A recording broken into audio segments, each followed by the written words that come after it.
Can everybody see that? Yes, we can. Okay, good afternoon, everybody. So what we're going to talk about today is conflict transformation.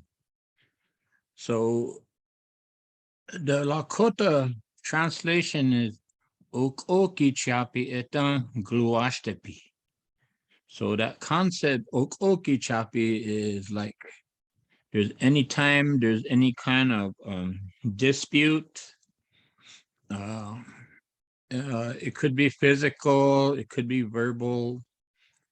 There's disputes like in our communities and societies against even political entities. So, say there's a tribal president who has maybe a conflict with a family, uh, and it stems from political reasons, which have turned not only verbal but physical. So we have conflicts among us as Richasha Akantu, as they say, the common everyday man. And we were put together on this land, and then we roamed free, and everybody was autonomous. Tuwegiha echinkala iglo ayapi tokatak.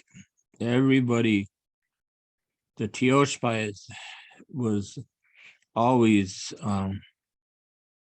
only survival was among the Teoshpais, and there's times we would come together, and usually it was in times of war, when we were threatened, or it was in times of like the ceremonies or any kind of maybe political events where new leaders were chosen. So for whatever reason, we came together, and because we are all humans, uh, and because we are basically still uh, animals, and when I say that, I don't mean that to put anybody down, or but we are basically animals. We look at ourselves as wahunupa, the two-legged. So we live here with the wahutopa, the four-legged, the wahupako, which is the bird nation, the wahutkaoyate, the plant nation, the chaoyate, the tree nation, Oyate, the Stone Nation. So we're here, we're a part of that. We are neither above or we are neither beneath. So we interacted, and anytime you get people together, whether they're relatives or whether within the same tribe, when you get close together, then you're going to have conflict because it is our human nature to be that way as Wahunupa. So it was a very bad idea. Whoever thought about creating these cluster housings, it was a very bad idea. What they should have done was built these homes on people's land instead of bringing them all together. And there's generations of conflict between some families. They've been fighting since there's instances where there's fighting since the 1800s, where something happened in 1840, and we don't forget. That's one thing about our people is we don't forget. We don't forget the negative things, the things that are unhealthy, but like the conflict of people. But we don't forget our also our relationships with each other, the wotakuye of our people. Who are you related to? Who is your tioshpae? Who is in your family tree? Uh, so the people that still have that knowledge try to transfer it on. And so I remember as a young man, um, if my parents or especially my mother knew that like I was talking to a young lady, then she would say, "Who is her parents? Who is her grandparents?" And if I told them, she would immediately tell me if we are related. So that was really frowned upon in my young age. It's not so much there anymore. It's not so much intact anymore. And um, we're starting to forget about who our relatives are. And there's instances where there's families that know they're related to each other, but they still allow their children to see each other. So there's a deterioration of our kinship system and our Teoshpaya systems in that sense. Because when that little old Unchi, that little old woman who was small and frail, but she carried a lot of power, and she decided that if that's not allowed, she would let you know. And she had the backing of the whole Tioshpai. So if she said you are related to that young man or you're related to that young woman, and you better not see her again, then that was it. You didn't you didn't try to sneak around or to still see each other. So that's was in place to somewhat of a degree. It is still in place, but not as strong as it used to be.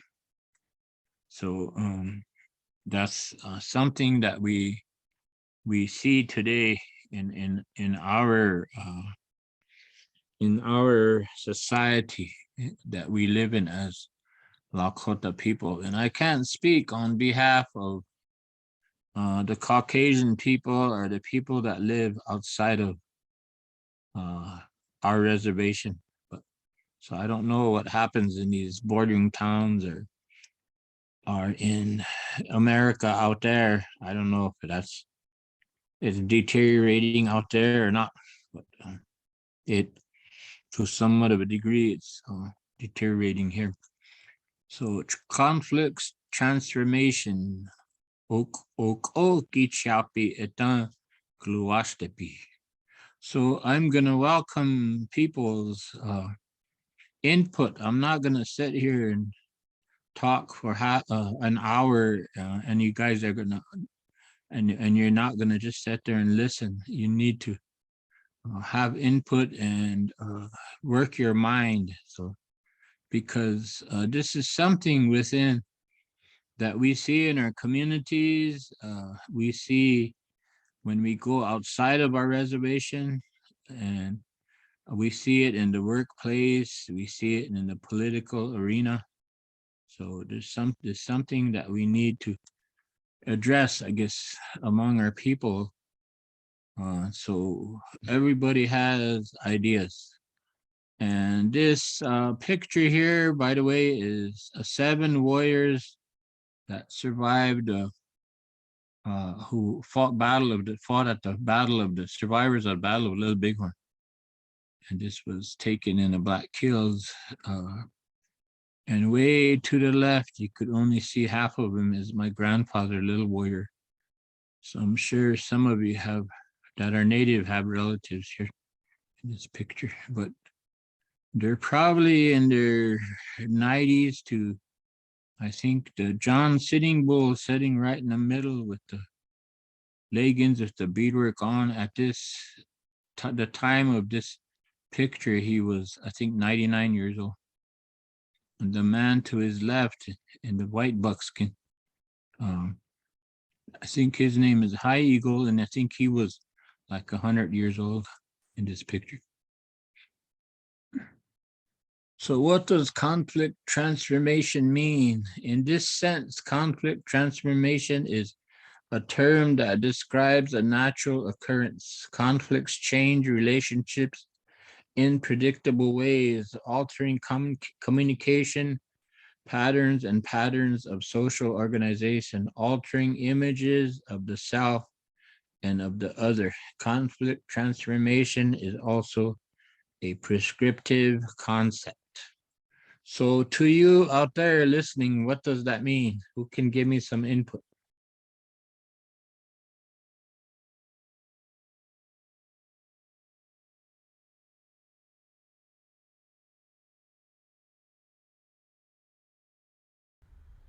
Anybody that would like to speak, just unmute yourself. Yes, I would like to comment and say that, I myself am conflicted within because of the rules of society that pertain to the Western way that I'm living in here. And then I also want to live in my spiritual Lakota cultural way.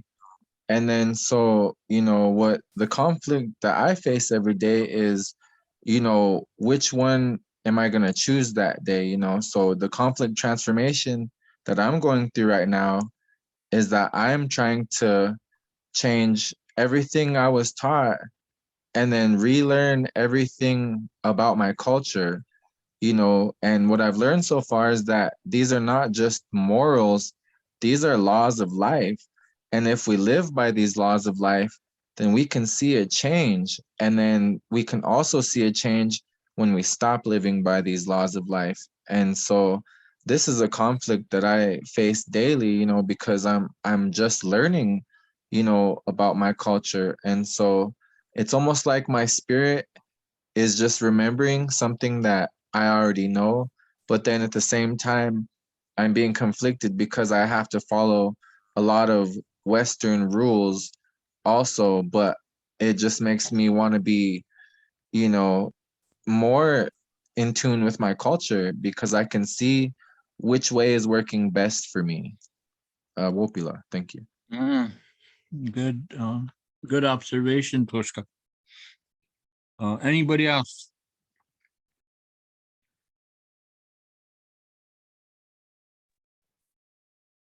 Good evening.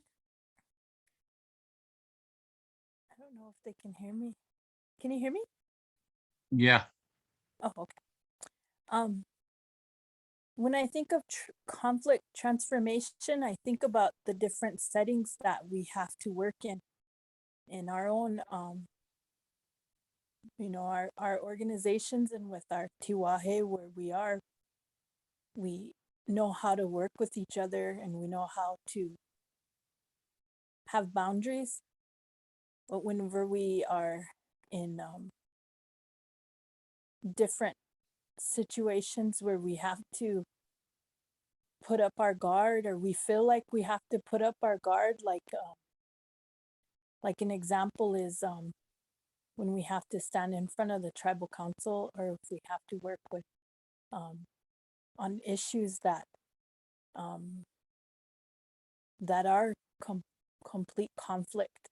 It's really hard because there are relatives that we have to work with, but and you try to honor them according to our kinship and according to our respect in our culture, but they see themselves as an employee and see, and there's no recognition of kinship or wotakuye or anything like that, and then there's conflict, and you bring those, then it turns into where you don't talk to these people anymore because of that conflict. But then we're in another setting where we pray together, and so you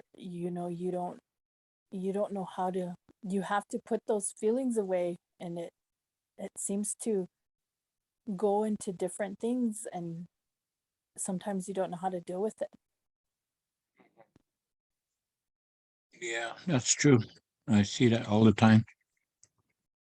And I noticed something in my own observation is that this power or the sense of power changes people.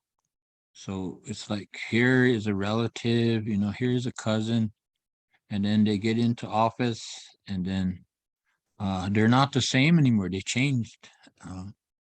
And I don't know after they get out of office if they change back to how they used to be. I don't know, but or if they will. But I noticed that it does change them. I think it's I don't know, self-conceived notion of power. So I think that's where like it alters the communication patterns and patterns of social organization, is because you know they're not going to be in office more than 2 years. So you can't treat people the way you do just because you're in office. I see. And because you're no longer going to be in there. If you don't win re-election, you're not going to be in there in 2 years. So I see that a lot too. Any other comments? Yeah, this is Dee. I got a question. How do we support and continue our Lakota teachings of our respect? And it's kind of what Helene said about, people that get into office, they start changing their communication styles or how they treat our relatives. But I see this with some of our elders that are not happy. They're bitter, they're angry, and they lash out at people, and they can come across being mean. And yet we are taught to respect our elders and to honor them and treat them good, like we do all our relatives. What do we do like that? How do we, what do we just don't say nothing, or just what? What do we do? Yeah. I know it's hard, when these elders do this, they some of them are really are bitter. Some of it is, I guess, their own trauma. They haven't healed from their own trauma. Some of it is, I think some of them are in pain, both either physically or mentally or emotionally. So they lash out at people. And so one of the things that I always see elders throw back at young people is that they can't speak the language. But I also heard another elder say it's our fault that they can't speak because we didn't teach them, and we're not teaching them now, he said.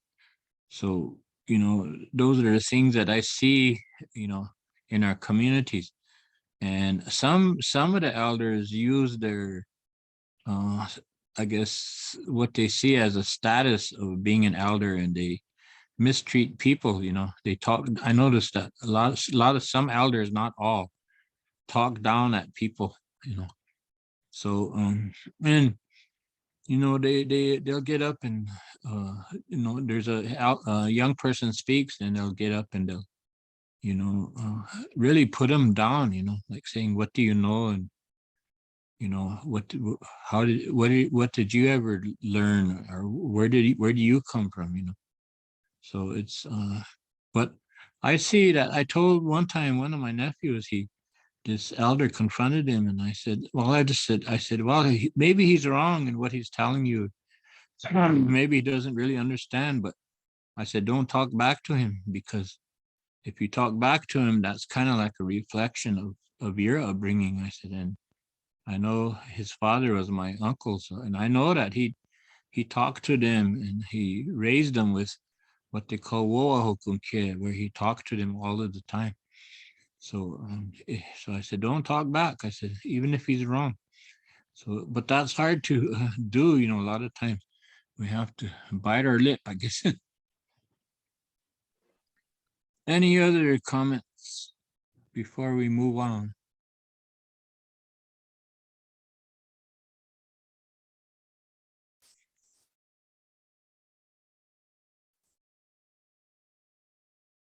No comments? I Okay, have a comment, Mahasani. okay, go ahead, Marcel. I was just thinking about the concept of lateral oppression. Lateral oppression meaning that, whenever we do things to each other, when we've been oppressed for so long that we kind of turn it inward, and then we turn it on each other. And then it creates a lot of tension and a lot of stress, and it creates a lot of miscommunication, I guess. And then people withdraw from each other, and then they isolate, and it just seems like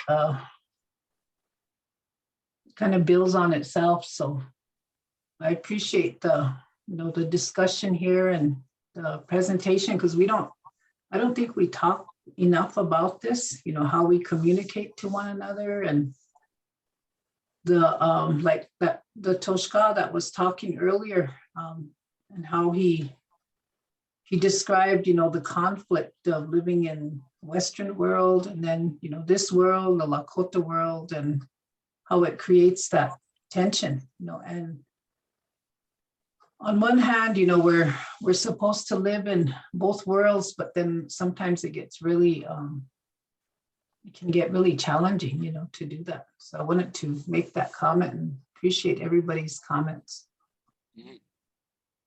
Still. Ele tá com a fortune. Yeah, yeah, kid. The conflict transformation like in Lakota with like that went on for years, before the foreigners came. They lived like that. It was constructed in a way that it was a part of our life. When the white people came, put us on a reservation, and they took that part away, and then they forced us to learn their ways. I think in our day and age, we have this education on one side that is white, and then this is new information to me. I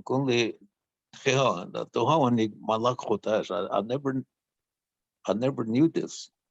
So it's new education and knowledge for people who want to bring back Lakota culture in our way of life.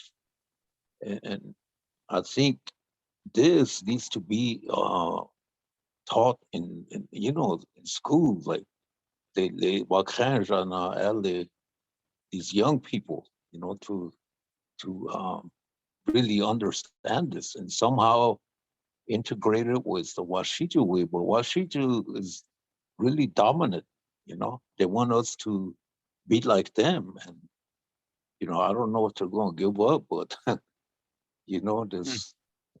this part here, but like whole with we got to show that sovereignty, to and that's our identity, and this is a part of it.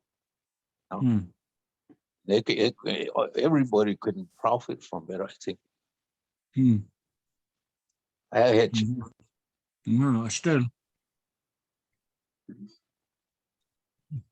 All right, there's 3 types of conflict and how to address them. There's task conflict, relationship conflict, and value conflict. So who can give me an example of task conflict? Construction work.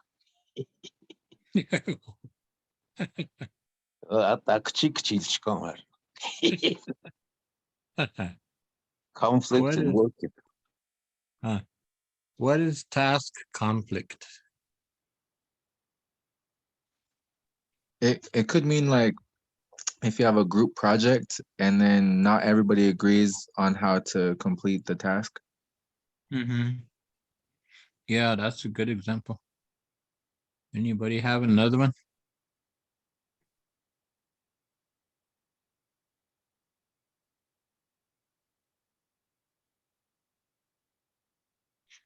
Okay, what is relationship conflict?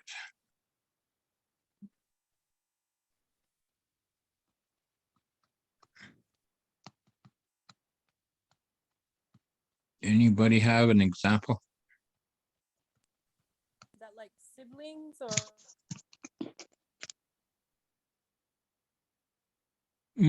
Could be siblings, could be like in a marriage, it could be in a workplace, it could be in a political arena.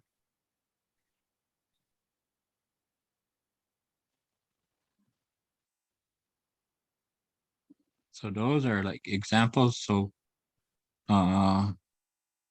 give me an example of a relationship conflict in a workplace. It could be like sexual harassment. You could be being pursued by a coworker who you don't feel any, that could cause conflict. That's true. Yeah, Tashi, Huh. improper communication.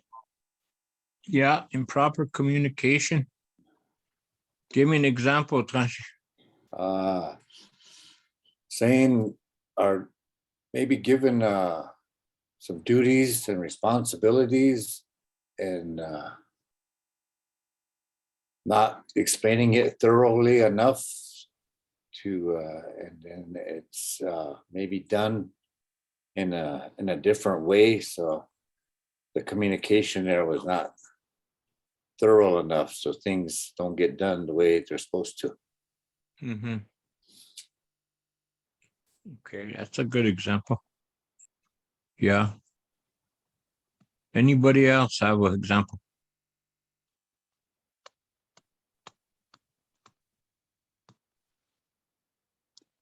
The politicians and the people today, they like to deceive the people, lie to us, not being honest. Yeah. Yeah, that's a good example too.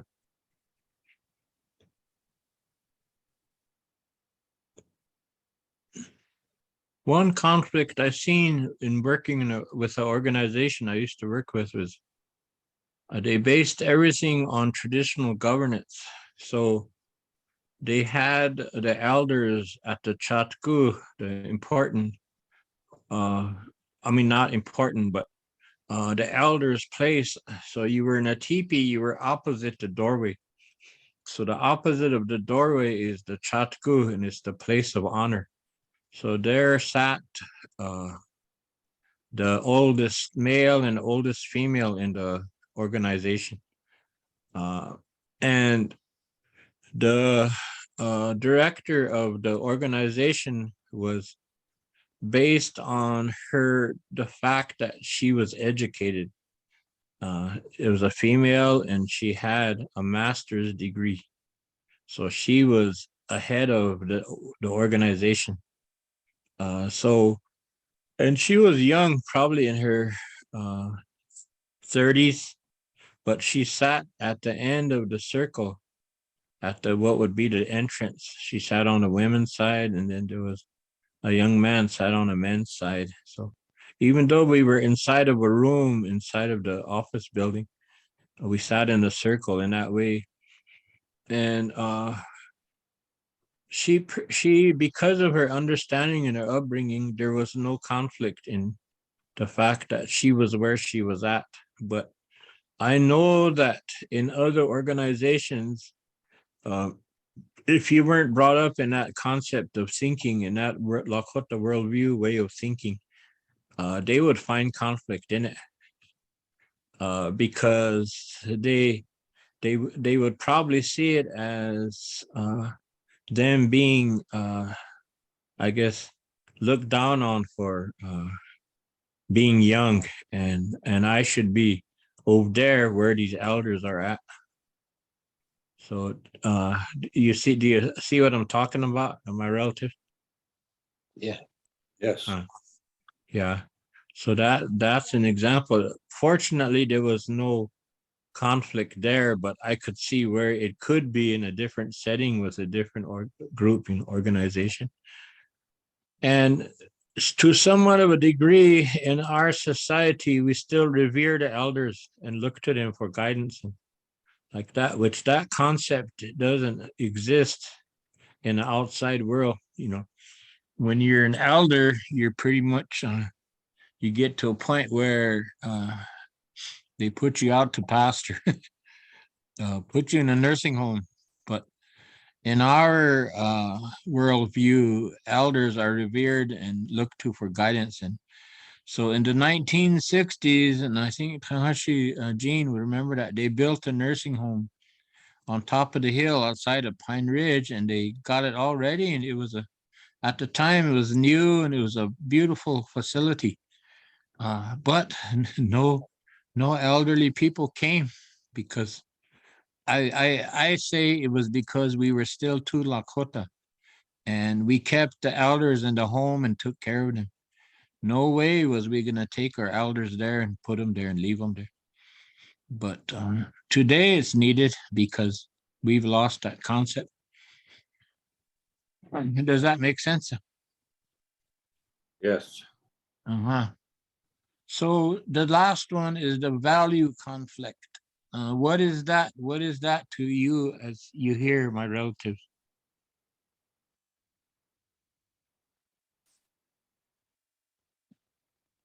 That would kind of be like where I'm conflicted with my own values and beliefs, you know, like what I thought was right, and now my belief is changing. So now I have a conflict in my own values, you know, because I'm learning, not because I'm losing value, but I feel like I'm gaining them. Mm-hmm. Yeah, that's a good example about what you talked about in the beginning too. That ties in with it. What's another one? Anybody?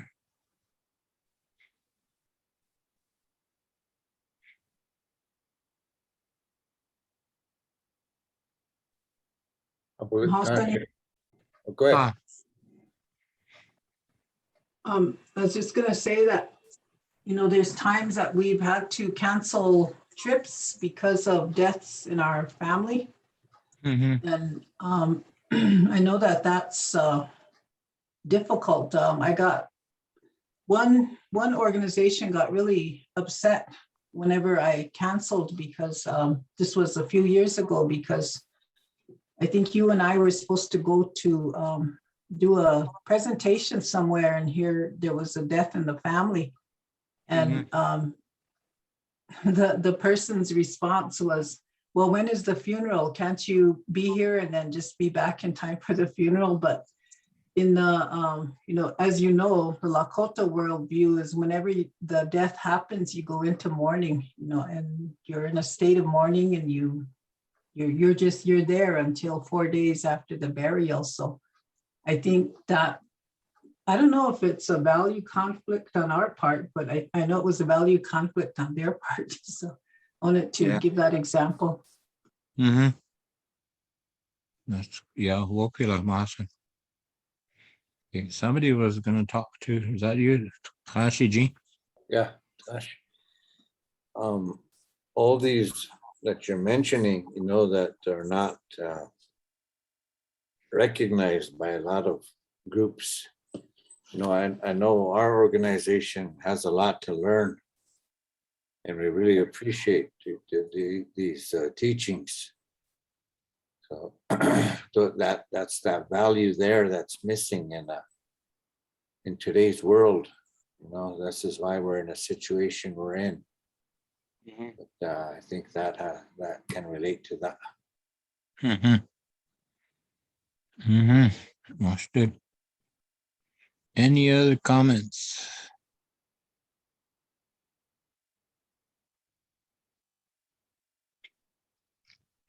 What about in schools? Do we see this happen in schools?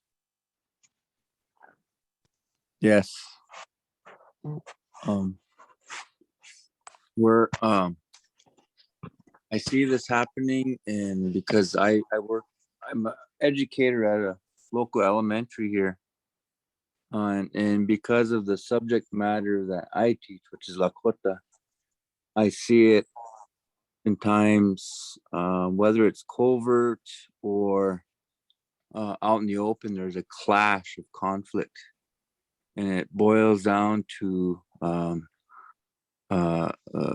the value system, but also policy. That word policy is thrown around a lot. And unfortunately, my own relatives, people I work with, fellow Lakotas, they kind of fall into that, where Lakota is placed on the back burner, and then other subject matter is placed at the front. And I'll give an example.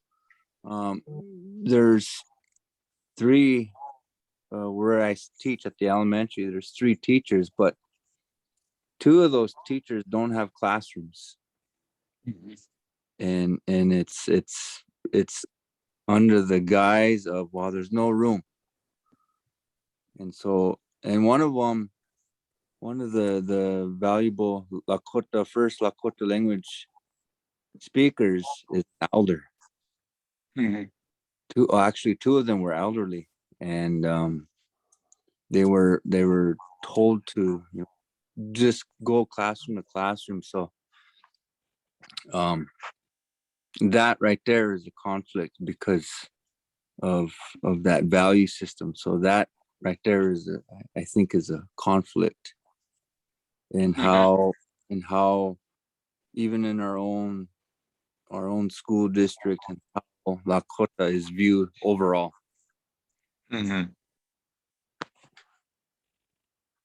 Your policies, they come down from the state, right? Yes.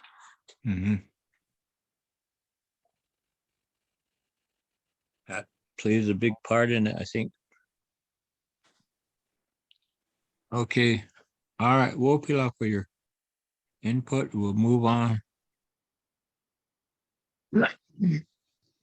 So here are 4 fundamental components for effective conflict resolution, so you can resolve your difficult situations in a positive and constructive way before they go nuclear.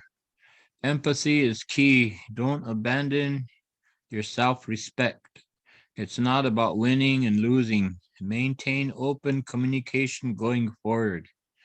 Related blogs. So what does this mean to all of you?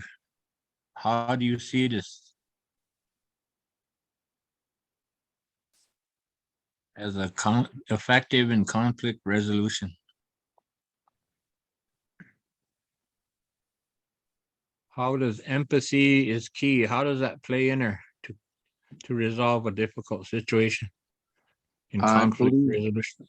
Okay, how go it ahead. saying like not abandoning your self-respect, like in a situation somebody brought up earlier, like when an elderly person is lashing out, we still have the right to put up our boundaries, which is something that I'm still learning to do, because I overextend myself and I want to help all of my elders at once, but then as a youth, I still have to remember that I need to take care of myself. So keeping an open communication to moving forward, that means, you can tell, the ones you're trying to help, I can't help you today. I'm helping myself today sometimes, and that's okay. Okay, yeah, that's a good example. How do you think empathy is a key? I think it What goes is back to what you said earlier about the elders.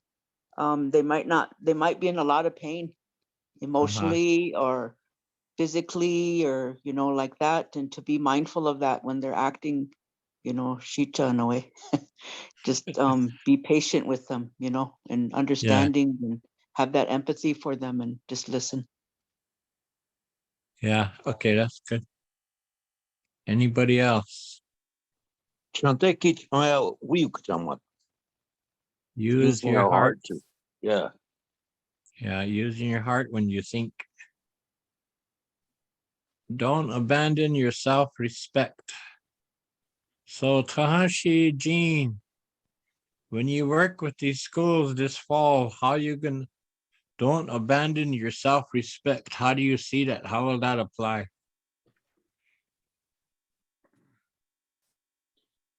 Well, some of the things we've been learning in our conversations, and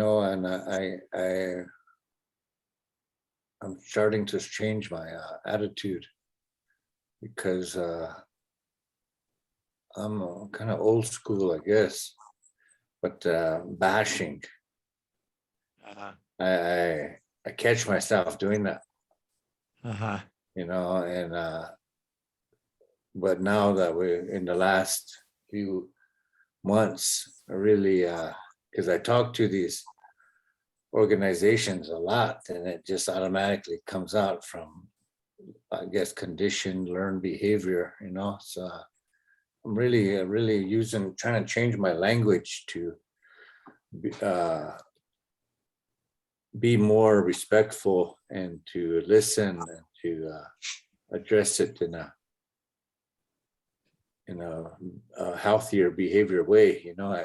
I guess it goes back to growing up on a res and just learning like that, and let me expand a little bit that on our res, there's about three different ways, like Lakota, and Pine Ridge, and every community has their own way of addressing and their behaviors, and it's really difficult to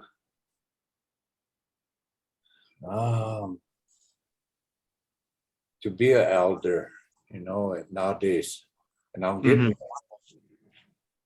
So hopefully I made a little sense, Tashi. Yeah. Okay. So it's not about winning or losing. What do they mean by that? When it's applied to effective conflict resolution, it's not about winning or losing. What's an example?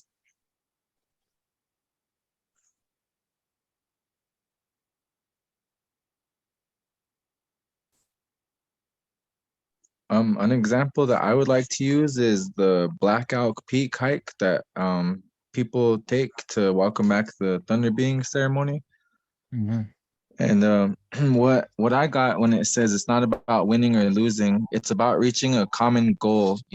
I see some people that run straight to the top and then they go back down, and I see some people that go last, and then but I like to be one of the people in the middle, because I can help people ahead of me and I can help those behind me, and then that way, it's not a race, it's about us reaching a common goal. And we're welcoming back the Thunder Beings, no matter how long that hike takes that day, because as long as everybody who wants to make that journey is allowed to, and as long as we help each other along the way, then we're reaching that common goal together, and we're unified in prayer that day. So when it says, it's not about winning or losing, it's about all of us finishing together. And then in the past, what I learned is that we usually let the elders and the children set the pace and we follow suit.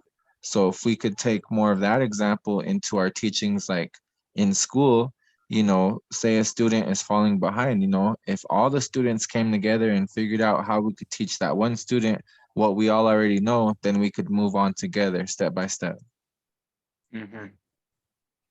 Okay, that's a good example. Okay, the last one is maintain open communication going forward.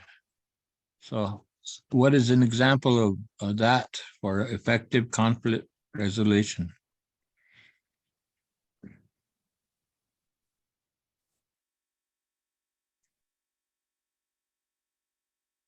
How is that important?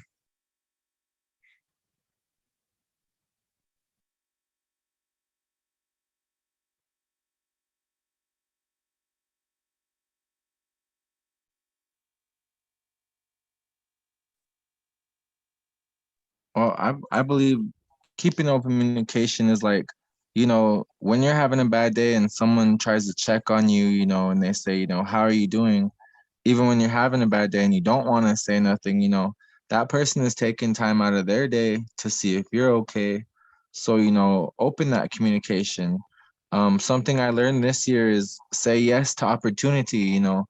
When somebody's reaching out for you, you know, maybe it's a good thing to reach back, you know, and go visit an old friend you haven't seen in a long time, you know, have a cup of tea and relate to each other face to face, one on one, you know, instead of, you know, hiding from our relatives, you know, let's reach out to them because, you know, maybe they're in a passive aggressive stage to where they need someone to reach out to them, or maybe we're in a passive aggressive stage to where we need to let somebody in who is reaching out, you know, because a lot of times we just like to close the curtain and shut the doors when maybe we should be opening up the windows and then communicating with people, you know. So keep that open communication, you know, even when we feel like, you know, screening our calls, you know, but maybe it's a phone call that we need to hear that day. So it's always good to not isolate, you know, and to keep our relatives and, you know, keep going around and checking on your strong friends, you know, because sometimes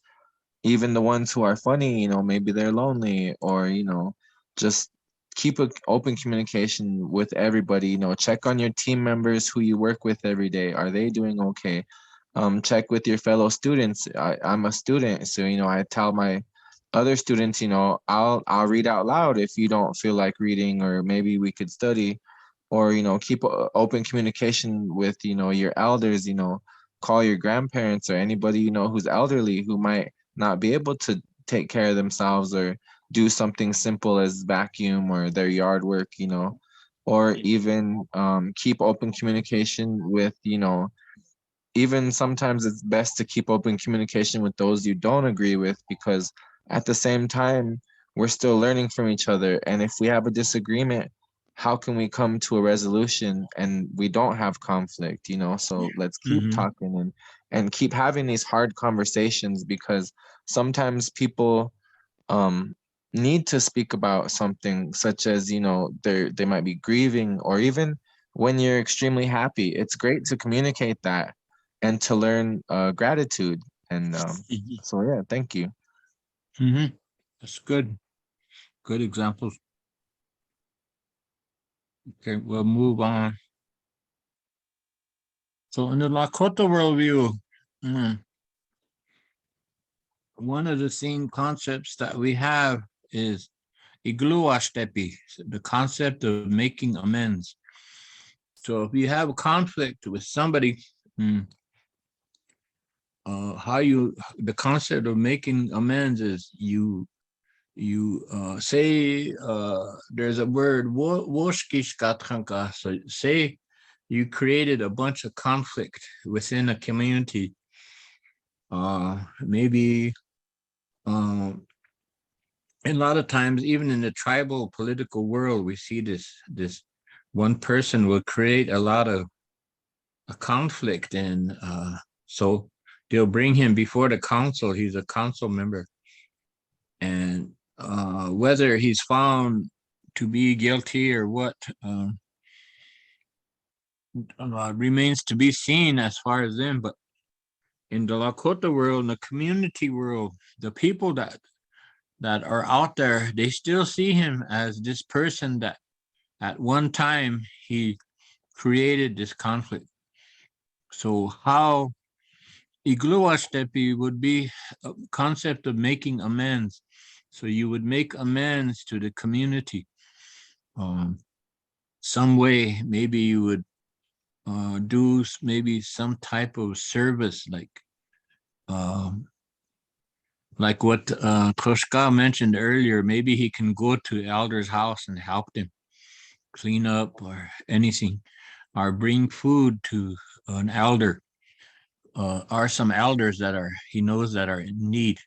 So that's so how. But one of the concept is in Lakota is that if you don't wash kishka for a long time, then that's part of igluaste too.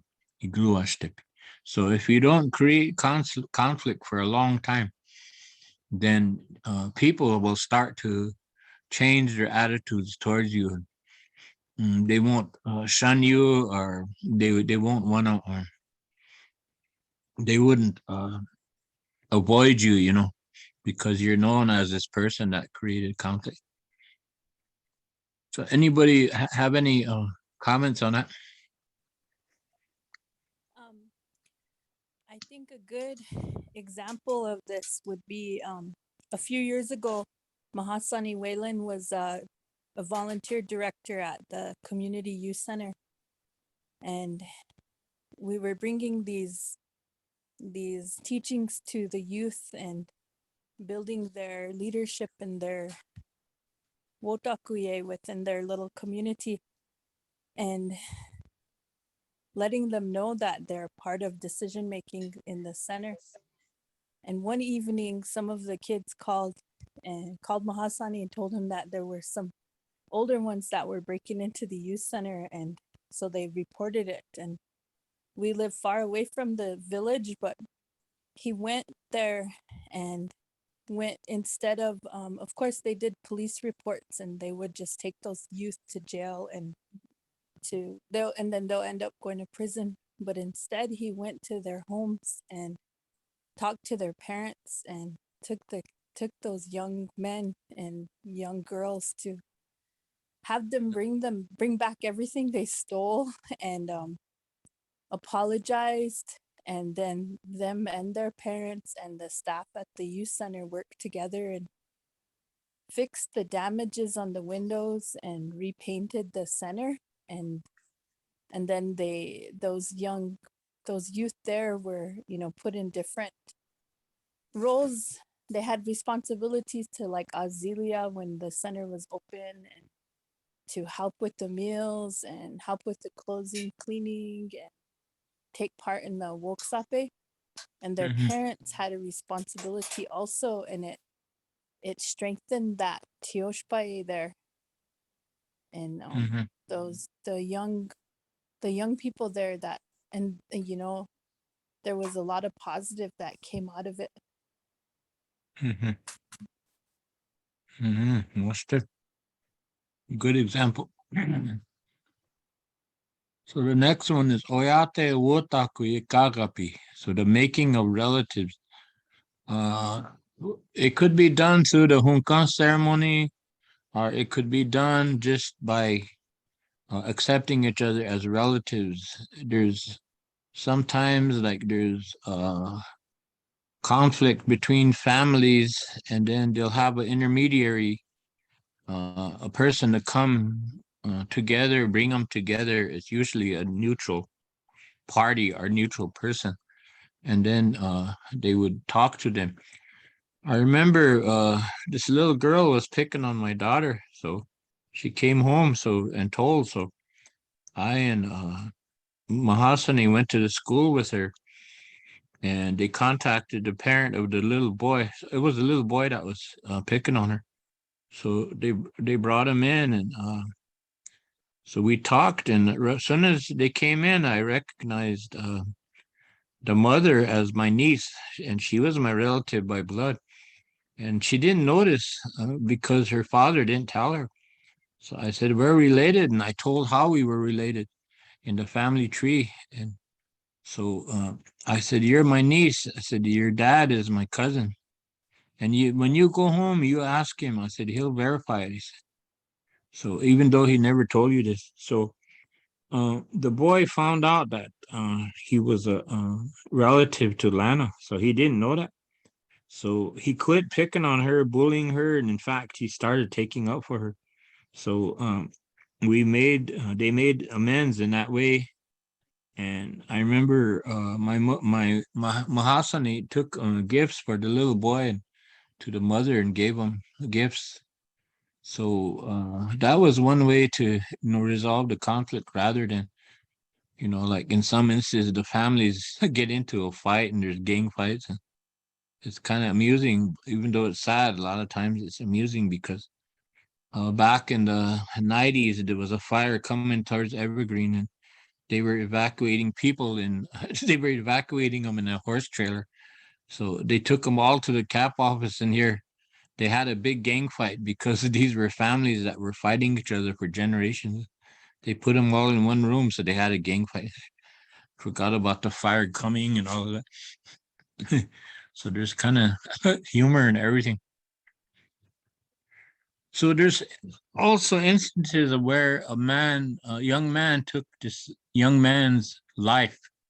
So back in the buffalo hunting days, so the chiefs, the Wakichunze, the Wichasha Itchachun got together, and they told this young man, because you took that man's life, now you will become their son in his place, and you will help them. This, and you would live your whole life. You will help this family because you took their son. So he agreed to it, and he lived with them. And in fact, he became like a cherished by them. They valued him. So they put aside the fact that he took their relative's life and took them from their life, and they cherished him after that, after a while. So that's an example of that, how that worked. So they work towards a resolution, the Oyate till Chalwashtepi, a resolution of peace and acceptance by both parties. So that's what Chalwashtepi means, is it's acceptance, and there's peace between them. And then there's Woyiha Wichakupi, gifts as part of the restitution. So that's what happened uh, in uh, in the case of my Mahasani taking gifts to that little boy's to the little boy and to his mother. So mm, in our history,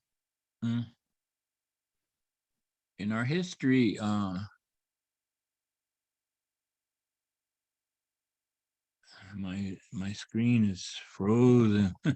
Oh, there you go. So there's the story of Trashunke Witko. So in this story, it talks about he grew up and he was in love with this young girl, and her name was Black Buffalo Woman, and she was in love with him too. But one day, he was going on a war party to steal horses from the Psaloka people, the Crow people, and so there was a man with them, an older warrior, and the story goes that this elder wanted to turn back, and he blamed that he had a toothache, and the tooth that was in the back of his jaw that was, he said, was infected and in pain. His medicine was the same tooth of a bear in the same position. So they said that that was a warning. So because that was his medicine, so he turned back, and while he turned back, they had an arranged marriage between him and Black Buffalo Woman, who was a niece of Red Cloud. So when he returned, Crazy Horse Trashinkawitko, then he heard about the marriage of his, the one that he was in love with. And she was pretty much part of what they call an arranged marriage. So because he had influence and he was an older man, his influence allowed him to take this young woman from Crazy Horse. And he so he found out that she was married, so it pretty much broke his heart. So he stayed silent and by himself, and he withdrew to his teepee, and he stayed there without communicating with anybody. And the story goes he had a younger brother named Little Hawk, and Little Hawk was with another war party down along the Platte River, and they came across these outlaws. They call them Washichu Chota. They're kind of like in even the society of the Washichu, these people were looked down on and kind of like low lifes, and they stole and they lived by that. You know, in history, they're called outlaws. So they had long range guns, and killing and stealing was their profession. So they were very well armed. So Little Hawk and his war party saw them, and they had some real pretty horses with them. So because there was a little bit of them, they thought they could take them easy, take the horses from them easy. But they had long range buffalo guns and 50 caliber guns. So they were able to drive them back, drive the warriors back. And in fact, they killed with the long range Sharps 50 caliber rifle. They hit Little Hawk and killed him, knocked him off his horse. So the rest of the war party left, and they tried to get the body, but they sent out so strong of a firepower at him that they couldn't get close to his body. So while he was in isolation, seclusion, he got word that his brother was killed. So he had a double sorrow to deal with, which was the loss of the woman he loved, and then the loss of his younger brother. So he went by himself, and he led a horse, and he went down, and by then those outlaws were gone. They must have moved on some direction. So he was able to retrieve his body. But according to my grandfather, when he found his brother's body, he was mutilated. Those outlaws mutilated his body.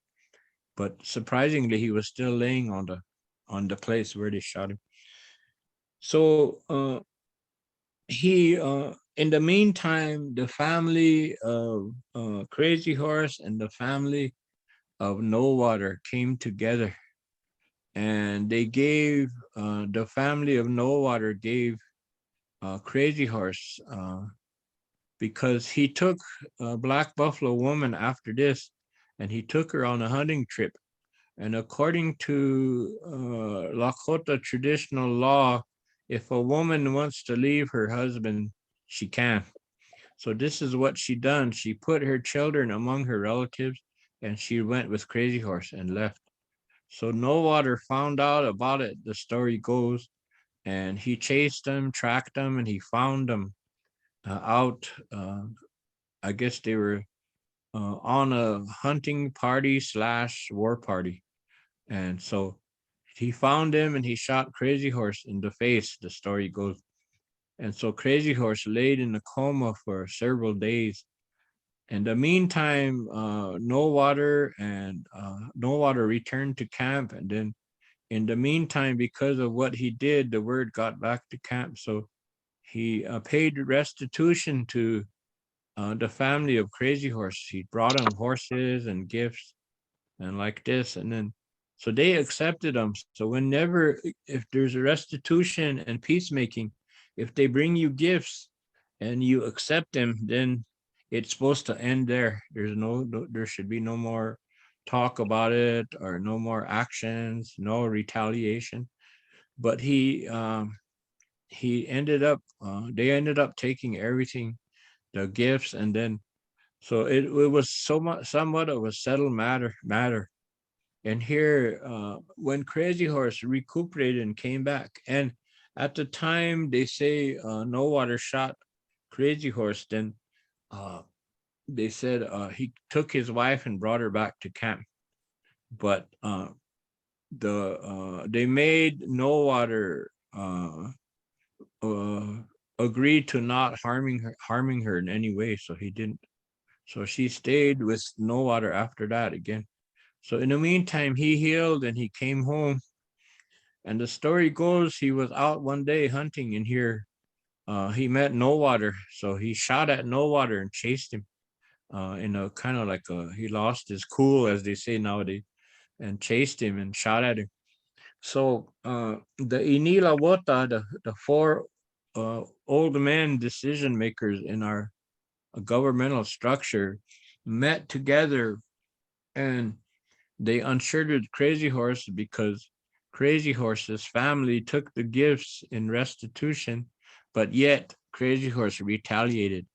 So the Inila Wota took his war shirt from him, the Wichasha Yatapika position he held. they took his hair shirt or scalp shirt, they call it. We chop Oglala, they say in our language. They took that from him and unseated him from his position as a Wichasaya Dampika. So, which really didn't matter because these warriors will still follow him when he went to war, even though he didn't have that position. That he had his medicine was powerful and knew that it protected him, so they would still follow him. So he really didn't fall from power, just in name only. So, so that split the people, which I don't think we've still haven't recovered from yet as a people. And another one was the killing of a bull bear by Red Cloud, and that still has an effect on our people today. It split both incidences split the Oglalas in half. So that what they based it on taking Crazy Horse's shirt was after he took the gifts of restitution, he still tried to retaliate. And the other one was those four old men, the Inilawota said that he put the people in danger. He put his feelings before the people by taking her, even though he knew it might cause trouble. And so he put the people in danger of each other because there was almost a war right among the Oglalas. The people that sided with Crazy Horse and the people that sided with No Water. There was almost a war. So based on those two things, they unshirted him. But like I said, he didn't fall from power. He continued to have the following and admiration of the young men. So they still followed him. And so this is the last time the Inilawota ever met in council. And they fell apart themselves. They didn't ever meet again. And they even on the reservation, when they came back on the reservation, when we settled on reservations, those that pretty much became defunct, as they say, they no longer existed. And it was because of what happened there. So that's the story of conflict within among our own people. And it never was really resolved. As far as I know, it never was resolved. So any comments, questions?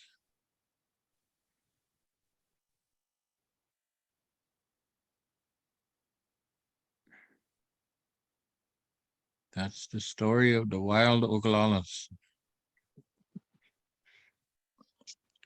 It's just fascinating just to hear those stories, and I wanted to say, Wopila, thank you for relaying that. You're welcome, Toshka. So in conflict, another conflict